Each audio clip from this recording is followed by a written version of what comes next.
It is Car Con Carne. We are, Chicago worlds are colliding. We're at Wiener Circle on Clark Street, the iconic, the notorious Wiener Circle. Scott Lucas of Local H is my guest. Two Chicago icons coming together for the first time. You've never been here. Never been here. I don't eat a lot of wieners. True enough. Despite what you've heard. Let me tell you, Scott Lucas of Local H, things here have changed. We're in this Relish Room. Yeah. I mean, it wasn't that long ago. This was all parking lot. And right behind where we're standing, there's a bar. There's an outdoor patio. Like, this may be the most brilliant thing Wiener Circle's ever done. Like, I could see this being a big deal this summer. But we're standing in this space, which is like a podcast and a special event space. Things I never would have imagined. Well, welcome. I mean, it's your first time. Welcome. It must be for the mayor back here. You know, I feel like that's what's going on here. They do have a mustard-colored couch. Which is a nice touch. Yeah. So it's funny. We're recording this on Sunday the 13th. Right. I was driving back. I was visiting family in Kenosha, Wisconsin yesterday. Mm-hmm. And I didn't want to take the toll road. I didn't want to take 41. I'm like, I'll just take Green Bay for a while. So as I'm driving down Green Bay. You know where this is going. Uh-huh, you do. I didn't realize where this was going when I was driving down Green Bay. I stopped to get gas. I didn't fill up my tank because I don't know what kind of money you think I make, but I couldn't do that. Right. And as I'm filling up the tank, I look across the street and I see Fritz's Corner. Yeah. And then everything clicked. I guess I never thought about where that name came from. It's just, that's always been a Local H song. Didn't realize it was a brick and mortar place. Right. I feel silly bringing this up now, 25 years later. Yeah. But it was a revelation. It's a place. It's a real place. A little dive corner. Yeah. It's a real place that doesn't know how to punctuate correctly. Yeah. And I thought, I'm going to take a picture of this. Yeah. And then I realized there were too many trucks going by too fast that I couldn't. Then I wondered how many other Local H nerds drive by there and take their picture by Fritz's Corner. They all do. They all do, and the Zion Water Tower isn't too far from there either, so they do that as well. God bless them. I hope, every time they go into Fritz's, they explain why they're there, and I think the people that own the place know. I mean, I've been in there a few times, and they've always been super nice and talk about people that come in there. The new Local H release, the EP, is in my hand. Look at that. Look at that. That's my table. That was my table during the pandemic. Local H's quarantine mixtape. And this is the purple vinyl version. Yeah, good one. You did the right one. I love this. I love this on vinyl. I know there are people. I was at Bucket of Blood earlier this week, and I was buying the new Ghost album on vinyl. Come on. I love Ghost. God. And the new album sounds like an 80s new. I do. I thought they were supposed to be heavy. No, they were never supposed ridiculous. to be heavy. They're just a rock band. Is it a rock band? Yeah, it sounds like some theater major's idea of a rock band. But I digress. Go ahead. You were wasting your money on a Ghost record when gas is expensive. Go on. Anyway, it was the independent retailers version, like special vinyl. Oh, cool. Right. And I asked... Does it make it sound better? There's better songs on that version? Local H did a show last night in Berwyn. I think Scott just woke up, and perhaps he's a little salty today. This neighborhood on a Sunday afternoon is not my jam, but I just hate Ghost. But go on, please. So I asked, are there completists who, whether it's Ghost or another band, do they have to buy every colored copy?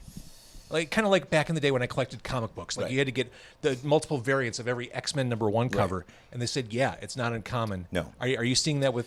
I am seeing that. And I feel a little bad about that. I think if you buy one variant, and, the guys at Brutal Panda are not going to want to hear this, but I think if you buy one, you're cool in my book. Yeah. You don't need to buy them all. But if you do, once again, God bless you. But I wouldn't do it, especially not for Ghost. There is a song on the new album that sounds like Bon Jovi. I'll give you that. Yeah, they all sound like Bon Jovi. No, they used to sound like Blue Oyster Cult. They didn't always sound like Bon Jovi. They sometimes sounded like Blue Oyster Cult, like Secret Treaties era Blue Oyster Cult. All right, maybe you're right, but maybe I'll listen to the new retailer version of the new Ghost record. So we are and I'll think it sounds like ETI. Or like UTI. Song. ETI from Agents of Fortune, a classic song. Yeah, of course. Classic BOC. So I've got the Char Dog. Scott's got the...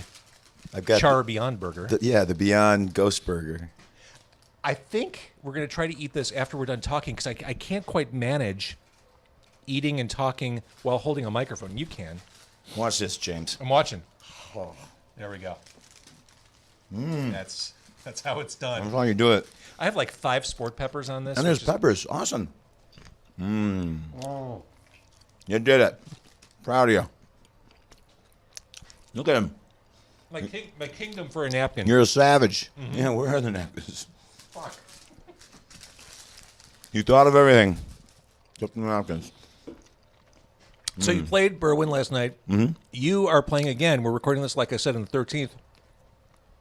In a week, you're playing Herb's Birthday Bash Right. at Liars Club. That's already, the in-person portion is already well sold out. Like, done. Good luck, good night, nurse. But you can still watch it online. Right. So explain how that works.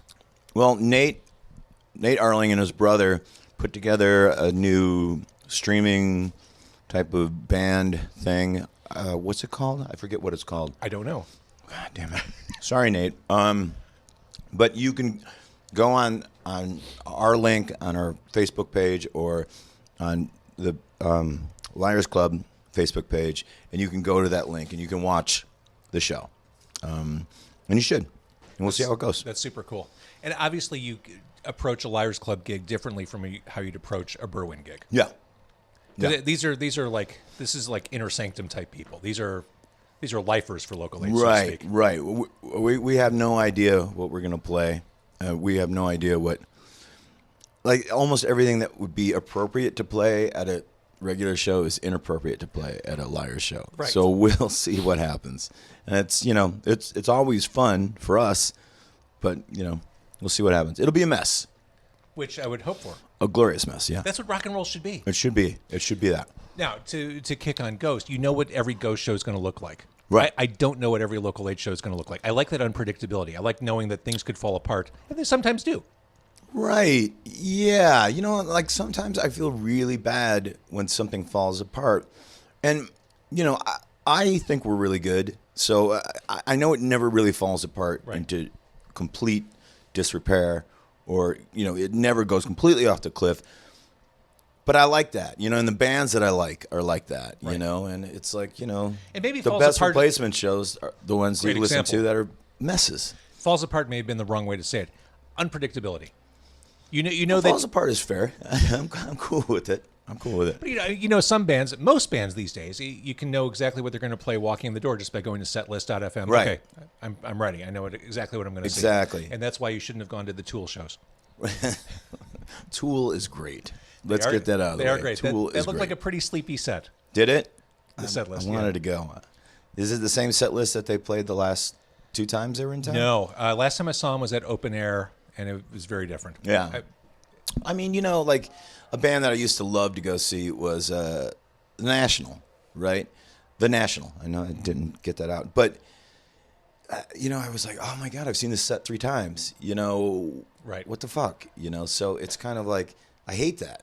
I really do. And it started to happen with, like, Flaming Lips. That's why I stopped going to see them. Yeah. It sucks. And it doesn't, it's also a good business move to, like, people will come back if they haven't seen the same set over and over. Absolutely. Right? So Absolutely. Talking about records and acquisition and getting nostalgic with Blue Oyster Cult, what was the first record you bought with your own money? it was probably an ABBA record. Like Gold? Or No, it was the album. Okay. It's a really good record. Take a Chance on Me is on that, and Hole in Your Soul, and Not SOS, though. no, SOS isn't on it. That's like on the. That's the jam. Yeah, that is a great song. Yeah, we got to cover that one of these days. Got to cover that. Yeah. That's a fit. Well, here's the idea. We put out a single, and one side is SOS, and the other side is I Know There's Something Going On. Frida with Phil Collins. Yes, and we get Juliana Hatfield to sing those songs. Oh my God. So I'm working on it. So that's the plan for the next. That'll be Ryan's moment to shine with those drums. Yeah. Every drummer wants to play Phil Collins drums. I don't know why. One of the most overrated drummers on the planet. Oh, Phil Collins. Everyone's like, it's such a shame he doesn't play drums anymore. I'm like, for who? I'm just shitting on everybody today. are. I hate Genesis. with a white hot passion. All Genesis. All Genesis. Well, not all Genesis, but I hate Phil Collins. Can't you forgive Genesis for their trespasses? No. Do you remember what it was like growing up in the 80s and Phil Collins was everywhere? I do, but I remember before that. I remember Abacab and Trick of the Tail and Duke. I love those records. You like Trick of the Tail? I do. Robbery, Assault and Battery, title track, Ripple. I just don't know. You know, to bash on Phil Collins' Genesis is wrong of me because I hate all Genesis. I hate what's Peter Gabriel Genesis too. It's just unlistenable. And I like Yes, and I find Genesis unlistenable. Yeah. I always thought I hated Yes.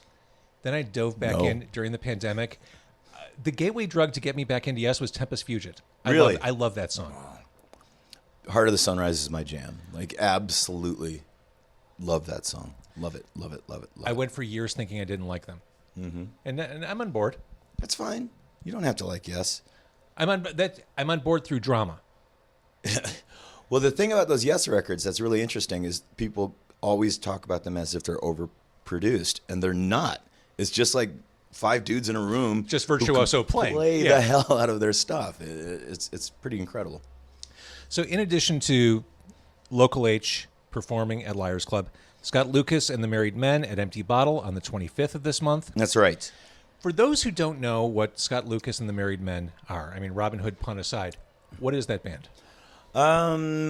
It's like a quote-unquote solo band that I had for a little window of time, a few years. We put out 2 records, a couple EPs, and the band has been on ice for a while. And so people kept asking about it, and, you know, I had a few months, and I checked to see what the guys were doing, and we're going to play a show. So is the idea this is a chance for you to kind of take chances and do things that you can't do as Local H? Not really, because I don't really believe in that. Like, you know, I loved, my favorite band growing up was Led Zeppelin, and, you know, there's no real Led Zeppelin sound, you know, so I like that idea in a band. But what had happened was I just wrote like a group of songs, and they were all kind of quiet and acoustic and mournful and stuff like that. And I was like, all right, it's time to put out a solo record. If ever the time to do something like that would have been then. So that's what that was. It's just 7 songs materialized in a week, and I was like, well, let's do something, you know. So we'll see that at Empty Bottle again on the 25th. Does In Through the Outdoor Unfairly? Maligned? Yeah. It's a great record. It's a great record. It's a really great record. I mean, In the Evening is one of the best things they ever did. Absolutely. And the guitar solos on it are amazing. I know Page was whacked out on the smack during that record, but his solos are awesome. Yeah, I mean, Page and Bonham were basically checked out for that whole... Yeah. But it's a great record. I'll even go to the mat for Carousel Ramba. All 10 minutes and 28 seconds of it? Yeah, it's good stuff. Did I get the time right? I think it's 10:22. Okay. Yeah. You could take the DJ out of the radio station. Yeah, there you go. So you've got the Married Men thing coming up. We've talked before. You're a podcaster. We're in this podcast room at Wiener Circle. You are the anchor, the glue behind the Lifers podcast. Lifers, of course, the most recent original Local H release. Fantastic record. Are you always trying to are you always thinking of new things, new directions? Because this podcast, 3 years ago, I don't think I would have imagined you doing this. No, it wouldn't have happened if, you know, we hadn't all been home doing nothing, you know. I honestly don't think I think like that. It doesn't occur to me that I think like that, you know. And if you compare me to someone who really is forward thinking, I'm a dinosaur. But, you know, if you compare me to a dinosaur, I appear forward thinking. It's all about degrees, right? You know, everything is. And the podcast is going great. So it's you, it's Ben, it's your life partner, Gabe. Yes, that's exactly right. And I could sit here, I could talk to you, I could talk to musicians all day long. It's what I've done on this podcast for 9 years at this point. It's different when you talk to musicians.